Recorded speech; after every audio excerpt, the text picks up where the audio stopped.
Good afternoon. This is Alex Chaparro, and I am here with the next edition of the Century 21 Circle Top Agent Podcast. And I am here with a good friend and leader in the real estate community.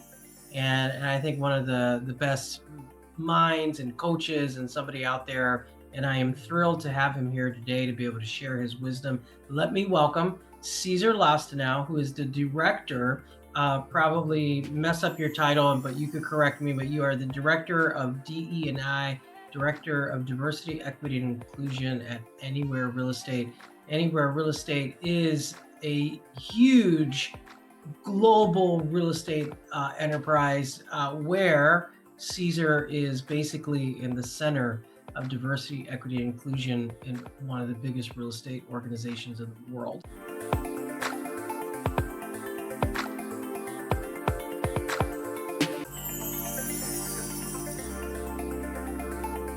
Cesar, welcome to the show.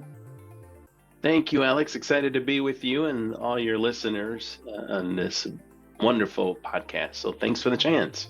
Got it. And did I get the title right? You did. You did. I'm the Director of Diversity, Equity, and Inclusion at Anywhere Real Estate. Proud to represent a company that is home to some of the most iconic brands in the industry, such as, of course, Century 21, Coldwell Banker, Better Homes and Gardens, Sotheby's International, ERA, and Corcoran. So excited to help lead diversity among those brands and impact the industry through that. Got it. That's amazing. So, just before we get started, we're going to be talking about mindset, talking about being able to grow within your business. A lot of we have a mixed audience. Some are in real estate, some are just entrepreneurs looking to grow their businesses. But let's talk a little bit about diversity. And so you are the Director of Diversity, Equity, and Inclusion. And a lot of people, I think that the world understands the diversity and inclusion standpoint from growing your team and having a diverse team. What do you think is the equity part? Like, how does a practitioner or an entrepreneur say, hey, I want a diverse team, I want to have people at the table, but what does the equity part mean, and how does an entrepreneur put that into motion? Yeah, that's a wonderful question, because I think you're right. At the end of the day, and really the way diversity, equity, and inclusion has evolved in many cases, it's evolved to diversity, equity, and inclusion and belonging, which is very much like inclusion, but something that agents and team leaders need to have a sense about as they run their businesses and as they run their teams. Equity is often overlooked, but in the most simplest terms, I think most of us that are in this industry just think about equity in the way we think about fairness. Meaning making sure that everyone either has a level playing field, or if you need to make accommodations, you're equitable in your approach in doing that.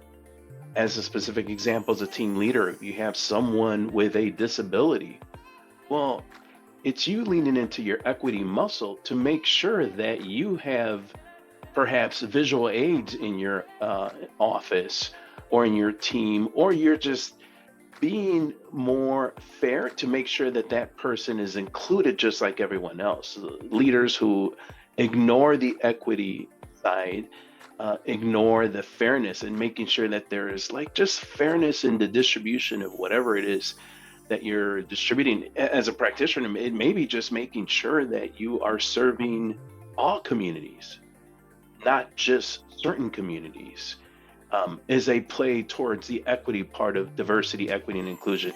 Being fair, treating that person, that group of prospect clients, just the same way you would treat anyone, or at least maybe even being mindful of some of the cultural attunements and nuances that you may want to make sure you tap into and are aware of when you're dealing with someone who's maybe the English language is maybe not their native language, as an example. So that's just one way of kind of thinking about equity, fairness.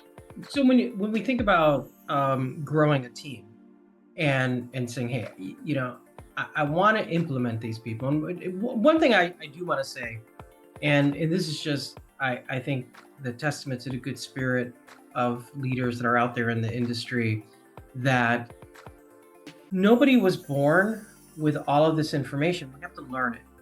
And having access to somebody like Cesar is so valuable to us, especially within our franchise group. But nobody is an expert, and I think that starting out, understanding that you need to learn, and that it's not something that you just are organically know, helps people to say, hey, I have to be a student of diversity, I have to be a student of inclusion, and a student of DE&I, and say that this is something that I'm going to learn, and I'm going to perfect the way that I'm able to be present to my community in my office, so that I can be a diverse and inclusive individual.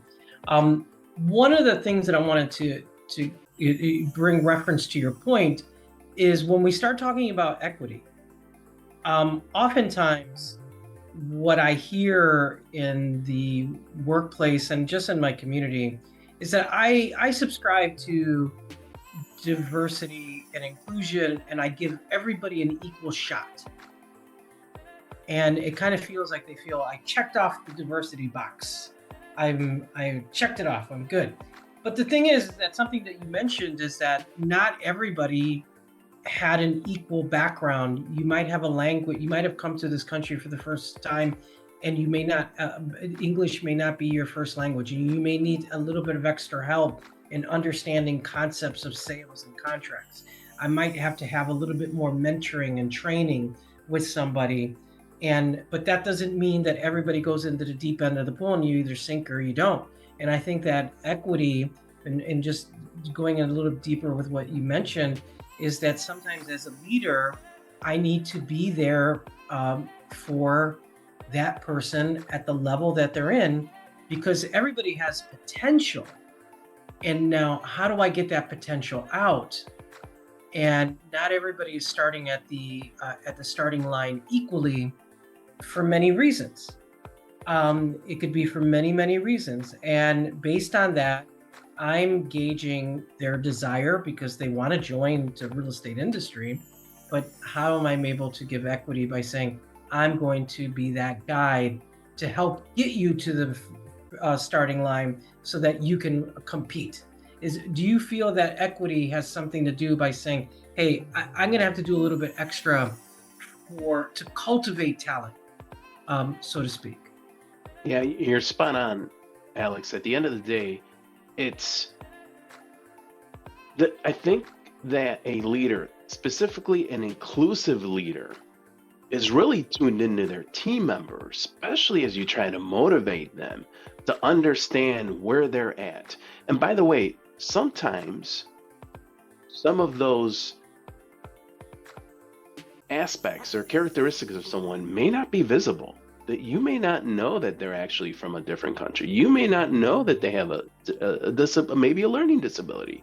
Right. But you as a leader, to be tuned in to understand where you could make it fair and help them so that you can have a level playing field is That's right. critical. That's and, right.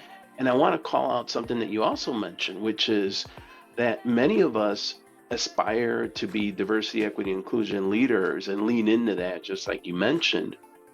But a good group of agents and industry professionals in real estate are also tying that sort of human nature that many of us have into the business Yes.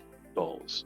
Meaning, I want to be more diverse, I want to be more equitable, and I want to be, lean into inclusion, be a more inclusive leader.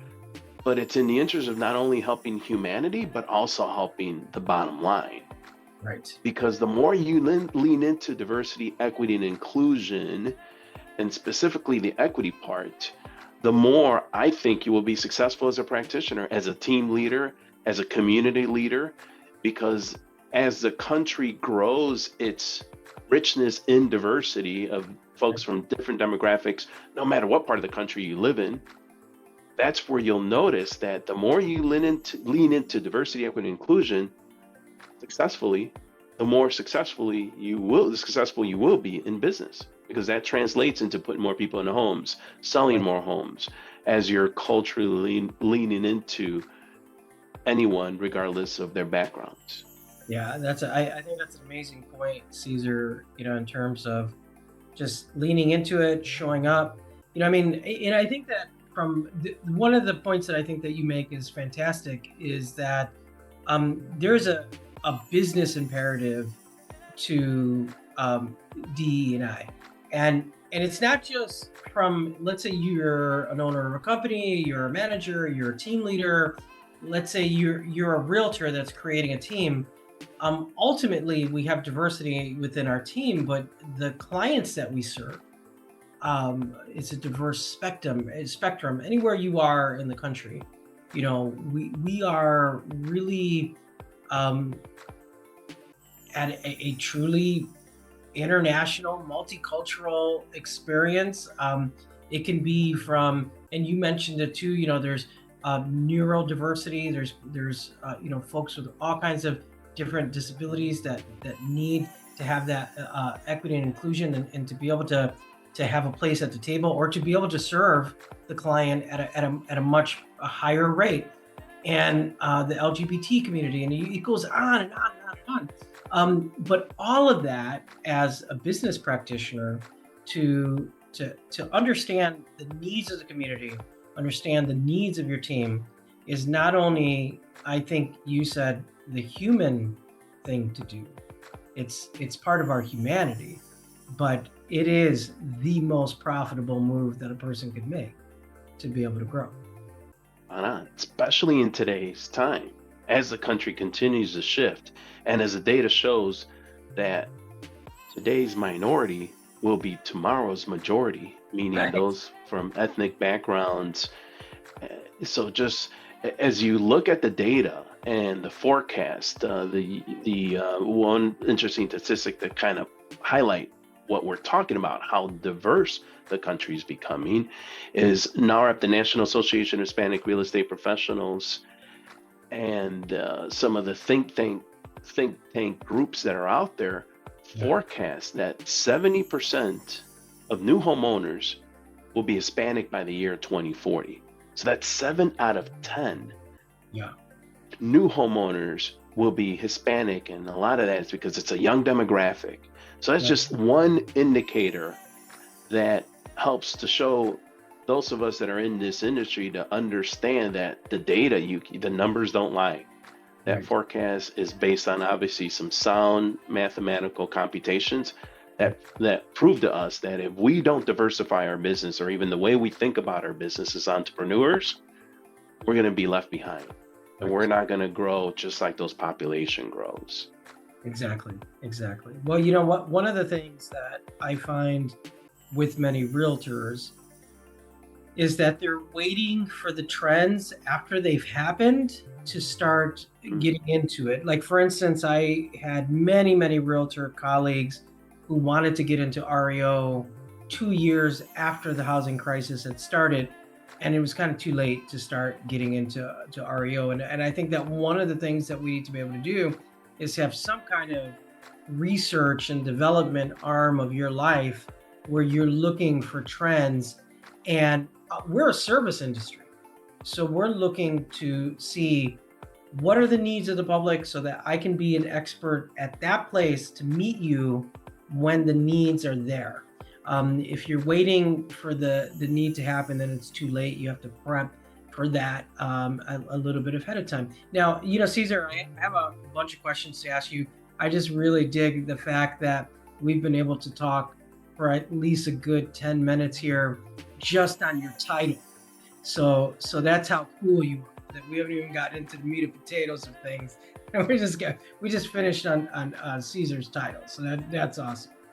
Um, so Caesar, you are all over the country talking to top real estate agents, and I know that a lot of people are always talking about the changes in the industry, and some people are excited, some people are afraid, But there's a lot of changes. The one thing that I will say is that I don't know if you know this, Caesar. This is my 31st year in the real estate industry, Congratulations. and I could tell you this.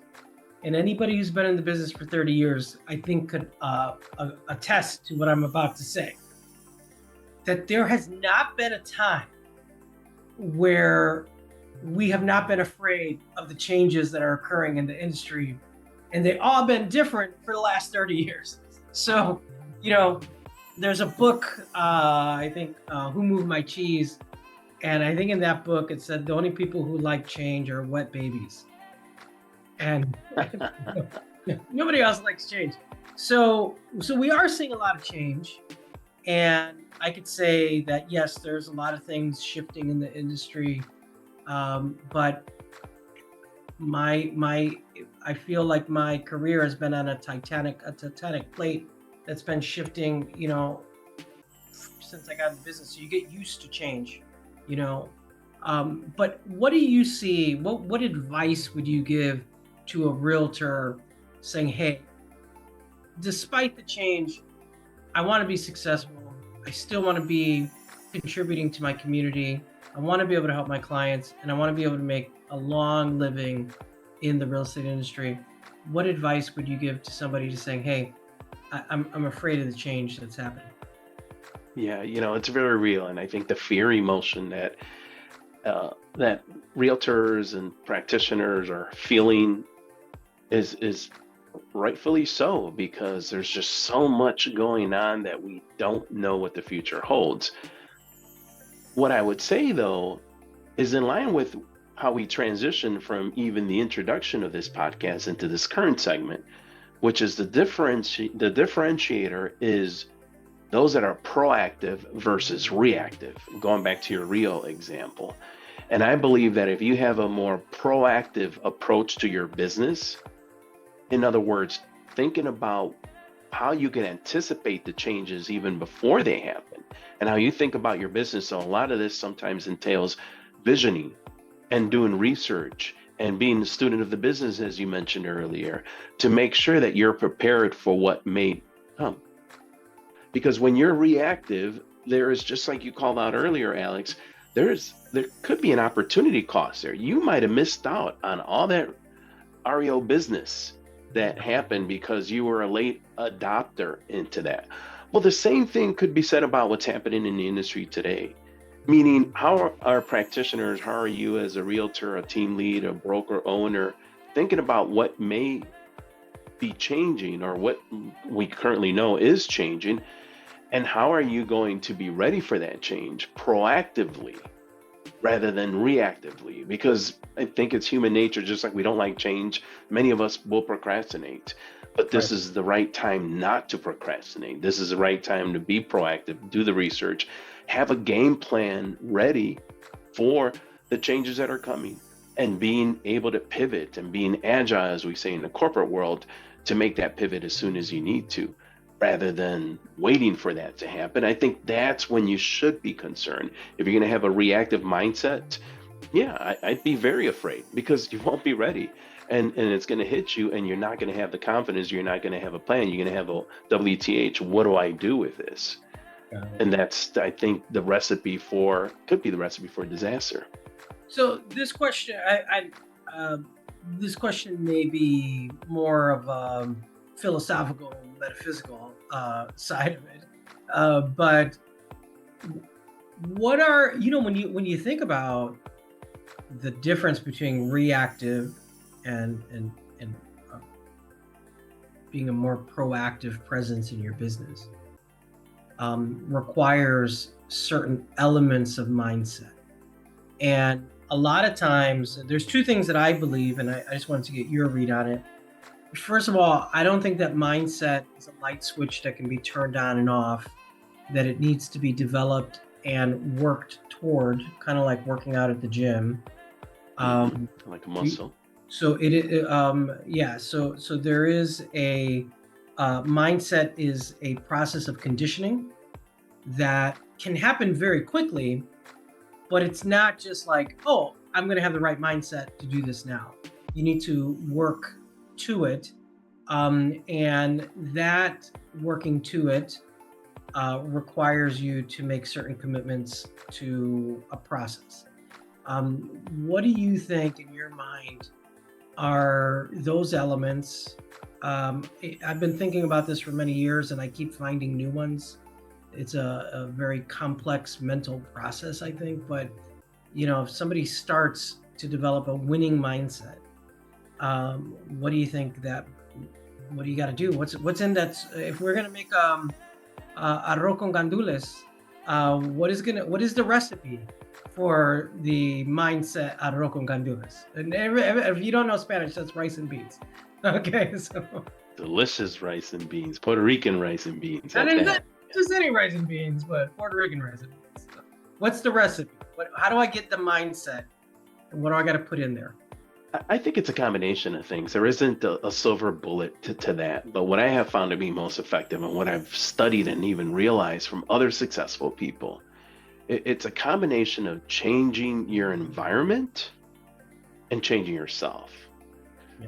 By the environment, I believe it's about who you hang around with and what systems and what networks are you associated with that can give you that positive reinforcement and that positive mindset. It's something that I love about the Century 21 brand, and specifically the president and CEO, Mike Meadler, of the brand, how positive he is and how he embraces his team to have a positive mindset with a positive culture that we still have within that particular brand among all the brands. And I give credit to all the CEOs, brand CEOs that we have within the Anywhere system who are, I'm sure, doing the same thing. But I'm more closer to the Century 21 brand because of the special projects that I'm involved with. And I see that firsthand with Mike Meadler. So he builds a network, and all of you that are part of the Century 21 network can tap into what we're offering at the corporate level and at your own level within your own brokerage to make sure that you're surrounding yourself with those positive thinking. So that's the structural element to what you need to reinforce and have that positive mindset. It could be family, it could be your spiritual groups that you belong to, whether it's church, a synagogue, anything that reinforces some of the positivity, because the headwind is loud and clear, especially in today's times within the industry and even beyond with what's going on in the world. So it's surrounding yourself, from an infrastructure point of view, I should say structural point of view, with those. But the most important part is what's in here for you, you the practitioner, you the realtor, and you making conscious choices about saying, and maybe even asking yourself, Yeah. after you check in with your emotions, to kind of understand, is this a negative mindset that I'm embracing right now or a positive one? And then making that choice to say, you know what, this is not serving me. The way I'm thinking about it, the way I'm tuning into the news, perhaps, or surrounding myself with some people that are just telling me about all the risks and all the danger that's happening, that may not be serving you well. It's okay to be aware of that, but it's certainly not okay for you to over consume some of that, because then it gets right into your head. And then no matter how much you're surrounding yourself with a positive environment and positive people and positive attitudes, you could be the one that's stopping that because you're not ready for that. So when you have a coachable mindset, an open mindset, and thinking about what you're grateful for and thinking about the positive that's happening in your world, regardless, I think that's how you can sort of combat that and make sure that you are proactive and that you are taking the right first steps, and even more than first steps, beyond the first steps, to battle some of the storms that were and some of the change that's happening in the industry today. Wow, that's a great point. There's a old speaker, I'm sure you've heard of the author Zig Ziglar, and he would say, Yeah. if you can think it, you can, if you can conceive it, you can achieve it, is what he would say. Nice. And then he would also say that there's no stinking thinking. So that you want to have a good attitude, and I think that is the precursor and the foundation to the setting a winning mindset. And what I get, some of the things that you had said, if I could paraphrase it, I think it's a very powerful statement. is it's all in here. And there is no silver bullet to it. So, that's the thing. And that's where a lot of people are thinking mindset is like, oh, okay, I'm just going to go work really hard this week on the elliptical on the treadmill. And why am I not, a monster in fitness? Why am I not killing it? Because there's just so much more to it. And the one thing that I'll say, Caesar, is that, like you said, there is no silver bullet, but there is a process. And that process requires you to have set activities and behaviors and responses to things. And there's a book called Atomic Habits. And in the author, he talks about having a goal. And I'm paraphrasing this. So if anybody's read the book, they can tell me how I may be misinterpreted. But my interpretation of the book is that, in a nutshell, is that people have goals, but their activities, their impulses, and the things that they do are in exact contrast to the achievement of that goal. And that if you create systems that are complementing and bringing you toward the goal, you will you'll achieve your goal. So here's an example. I'm going to share a very real world example with you that's personal for me, but I have no inhibitions or shame. I just put it all out there. So authentic. You're authentic. I'm authentic. I like that. Okay. So that, like, to the date of the broadcast of this episode, I've lost 120 pounds as of today. And I have been on a weight loss journey that has taken me longer than I thought it would be. It's been almost almost 15 years of trying. There were times in my life where I thought, oh, it's okay to have a cheat day. I can go to McDonald's at least once a week, or I could have a cake at the birthday. Now I'd say all of those activities took me one step away from the goal, but they seemed acceptable. It's when you understand that everything is the goal and that there are no cheat days, because you're only cheating yourself. Who are you cheating? Like, I thought I was cheating the goal, but I was really cheating me. So when I stopped doing those things, I was able to have activities and systems that all lean toward that goal.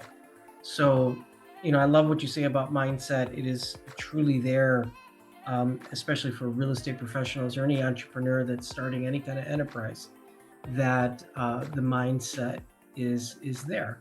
So let me ask you this.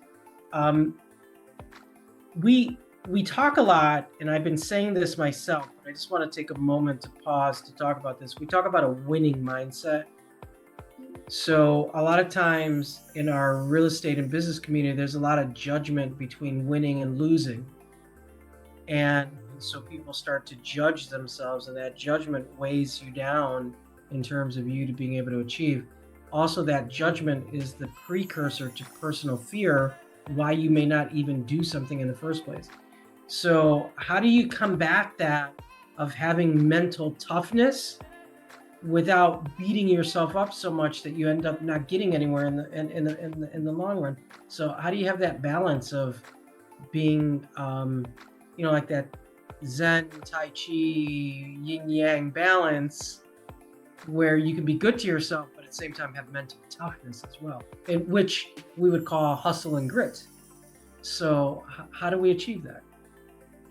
Well, I think that, at least for me, and what comes to mind as I'm hearing you, is sometimes we have the limiting beliefs that kind of bring us down and really make us think that we are not good enough, that we are not strong enough, we are not smart enough, we're not capable enough to win. I think the key is to recognize that, and maybe even ask yourself, and I've done this before in some of the personal growth work, and where I've learned techniques to really understand and ask myself, is this a limiting belief? Yeah. That, and then, and sit there and reflect and think. Again, it's all up here.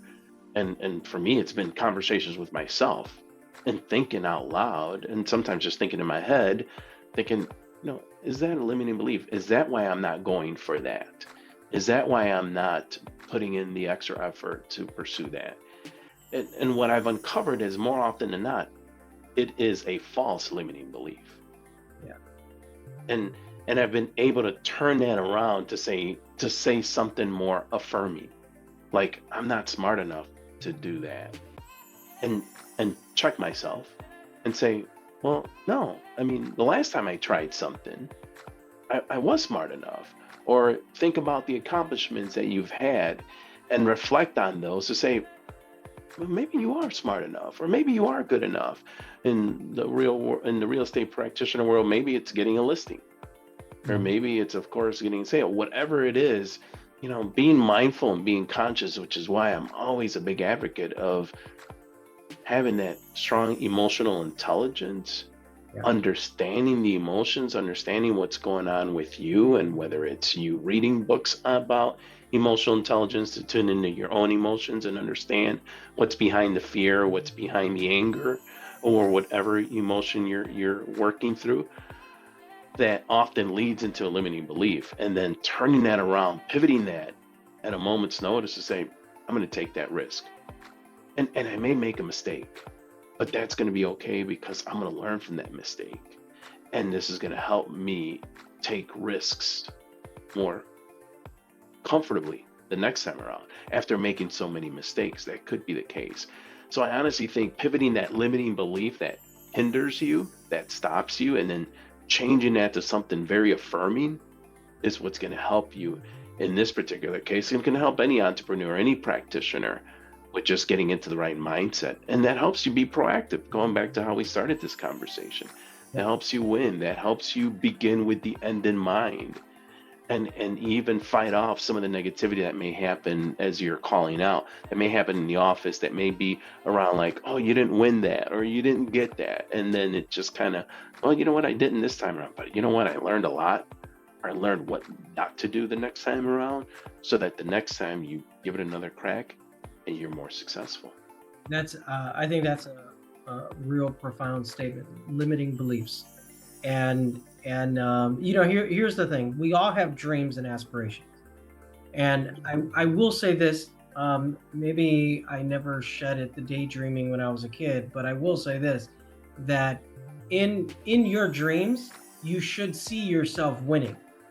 So if you're dreaming and you come in third place in the race, I could dream that I win first place, and that's what you should be dreaming. And limiting beliefs is limiting you before you try. Here's an example.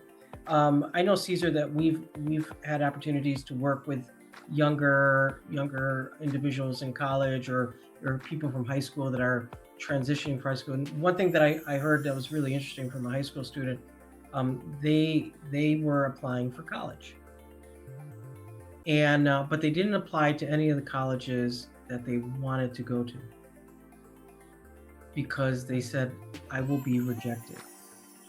Limiting belief. I will be rejected. And I'm like, I don't know, you might get rejected, but are you the I just said I said this person that I knew well, so I said, by the way, are you an admissions counselor? And they're like, no. And I'm like, because you're doing really good at it, because you're rejecting an application and you're not even an admissions counselor. Why don't you give the application to the admissions counselor and let them decide what they're going to do? Why are you? It's limiting beliefs is a process of you eliminating opportunities that you can take. There's no guarantee that you're going to succeed or not. But why would you be limiting yourself without even trying before you're not even trying? So how many realtors say, I'm not going to call that property, I'm not going to call that owner because he'll never list with me?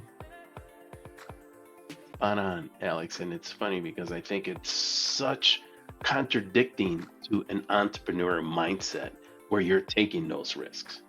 Right. So what happens is, just like it does in the example of the high school student you were just sharing about, that student was because the limiting beliefs was not taking that risk. And unfortunately, maybe will never get into the school that they really wanted to without taking that step. Just like a realtor may not get that $1 million listing, multi-million-dollar listing because of limiting beliefs. Right. And that's what I like about the technique that we're talking about, which is like checking yourself and maybe even asking yourself, is this a limiting belief why I'm not applying to that school? Why I'm not calling that owner for that listing? Because Right. I don't think I'm good enough, because I don't think I'm smart enough, whatever the case may be. And then being mindful of that and then quickly pivoting to say, you know what, I'm going to take that risk. Yeah, maybe I haven't gotten $1 million listing before, but why not start now? And that's the sign of a successful entrepreneur. All the successful entrepreneurs I know take those risks, Right. Now, take that gamble to make that happen, and get rid of their limiting beliefs or squash them, and by taking that risk. so this I think is an important thing for us to say, that, and I think that that whatever we talk about in this podcast today, the statement of talking about mindset is in identifying limiting beliefs and being able to eradicate them from your mind and get them out. Now, to be able to do that requires you to be comfortable with, like, people always say to me, hey, you have to overcome your fear to not have fear. I can tell you, I'm 54 years old and I fear all the time. It's just that I feel comfortable feeling it because I am taking calculated risks. And what am I ultimately afraid of is, let's just say the word rejection. I'm afraid of someone saying no. I'm afraid of opening the letter and saying, you're not accepted. One thing that I found that was, I was on a flight, and it was a long flight. I was going to San Francisco a couple weeks ago, and so I'm watching movies, right? And so I see the movie A Million Miles Away about the migrant Latino farm worker that got into NASA. And he applied every year until he got in. And I think it was the 12th application or the 11th application. So that's 11 years. He was accepted into NASA. And so what I really think that the story there is, one, that this man had no limiting beliefs. He had no limiting beliefs. He continued to try year after year after year, and he made it.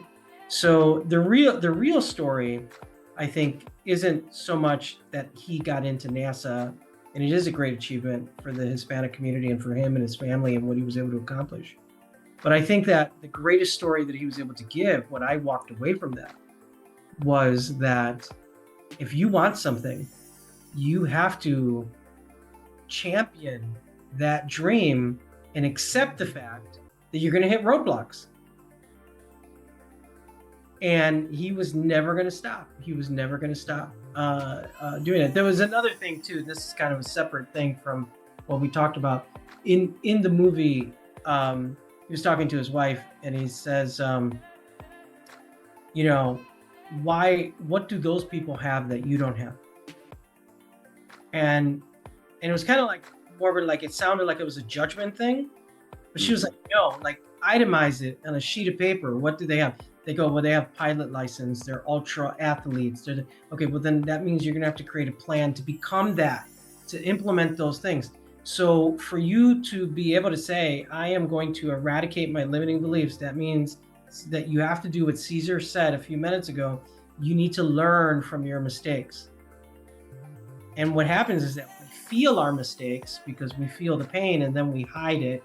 You need to open it like a book. The disappointment, you need to open it like a book and learn from it to say, okay, the next time I go around, this is what I need to do.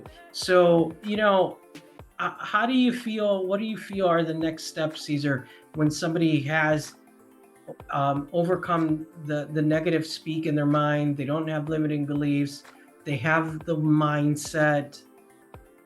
What's next? What do they do to actually get things rolling?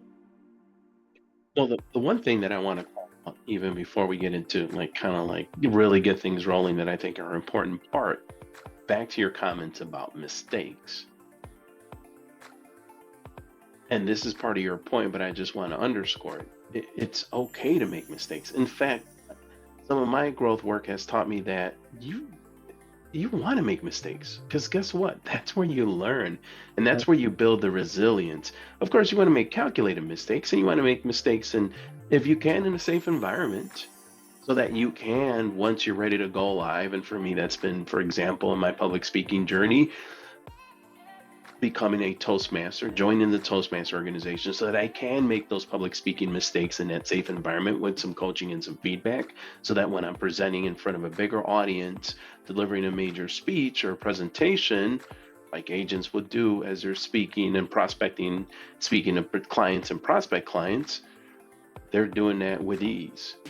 I think that's really an important part of this journey, going back to how we started this conversation about being proactive versus reactive, and having this strong positive mindset, whether it's surrounding yourself with positive mindset people, and of course, you making that choice to be positive yourself.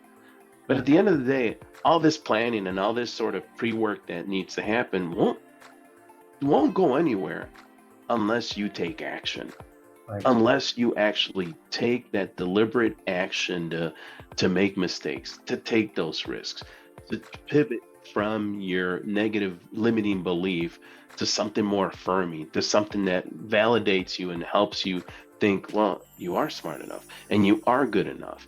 And Right. it's okay to call that prospect to get that $1 million list, and whatever the case may be.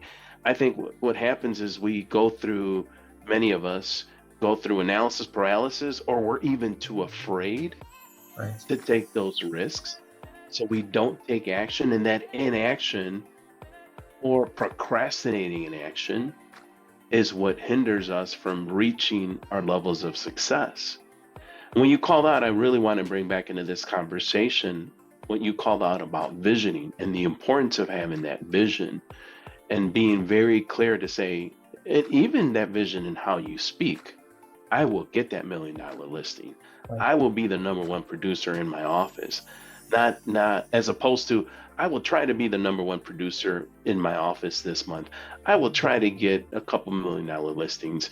Changing the way you even speak that is aligned with your vision can Right. help you be successful.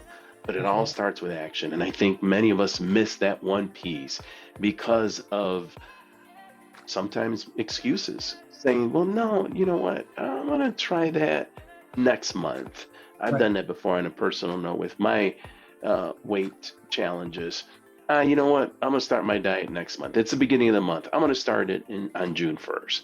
Right. Why not start it now? Why not take immediate actions to do that? Sometimes I'm successful at that, sometimes I'm not. We're all human, we all do that, we all make mistakes. But I'm saying that you give yourself some forgiveness, and you, more importantly, take that action towards that, just like your success in your personal and your career with your 31 years of practice, Alex. I fundamentally believe, and someone that's looked up to you for many years, that we've known each other as an industry mentor to me, it's the actions that you take that get you to be successful, that get you to where you are today and where you're headed even beyond today. And if more and more entrepreneurs, successful real estate professionals, or aspiring successful realtors that are out there take those actions, they could weather the storm, and Right. they could be very, very successful in today's current market condition, surrounding themselves with the right people, right organizations, right mentors, right coaches, to be where they should be and can You know, be. the thing, the a couple things, that one, it's never too late. No matter where you are in life, no matter where you are in your career, it's never too late. You can always reset, repivot, and change the course. You can always do that. The thing of it is that I want to just convey one thing that came to me as you were talking, Caesar, is we talked about the process, the mindset. We talked about making sure that the inner dialogue that you have is positive and not negative. There's it's kind of like a visual fixation, a target fixation, that if you're thinking about failing, you will fail. But if you continually have a mindset that you're being positive, you have to win. If you're dreaming in your head, you need to dream that you're the winner of the race. You can't say that, oh, I would never win a race or I'm going to try to win a race. I mean, think about what Yoda said. Yoda said, try not, do, you must. Come on. I mean, even Yoda said. So, what I will say this is the why and I always say this to myself and I say it to anybody that I'm coaching or mentoring. The why is because you deserve it. You deserve it. I don't know who's listening to this podcast, but I will say that anybody who is seeking to have a better life, to be the best in their industry, to grow to the next level, you deserve it. You deserve that. And because you deserve it, your inner dialogue should be supportive of that. And it's got to start with you. And like Cesar, one thing that I love what you said is you need to have a sphere of influence that is going to champion your efforts. Because you don't want to have people that are talking about maybes. We'll see what happens. Try. Yeah, no. I mean, we're here to. That's why Cesar and I talk all the time. We never talk about what we're going to try to do. We never talk about maybes, right? We're like, we're just going to do it. We're going to do it. And how do you do it? Here's the thing. If anybody who's listening to this right now, you may have an idea or aspiration, and you could talk to 10 people right now. You could call them on your phone book and dial 10 people, and each of them will tell you some reason why not to do it. So what I challenge you is find the one person who knows how to do it. And that's the person that you have to connect with. Because I know that in every dream and aspiration that I have, Cesar, I am keenly aware of how in the odds of my failure, but I only care about the ways that I can achieve the goal. And that's the methodology. So Cesar,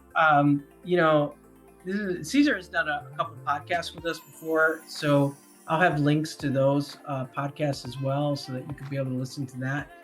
But Cesar, you've been amazing. And just in closing, what kind of I operate a real estate company, Century 21 Circle. We have about 1,200 agents in 3 states. We're the largest Century 21 in Illinois and within the top 10 in the United States. And we're always thinking about mindset. We're always thinking about providing better value to our customers, and my customers are the agents, so we're always looking at giving them a better brokerage experience.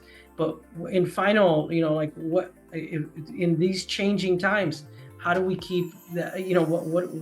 What are we focusing on to achieve that higher level of success in real estate?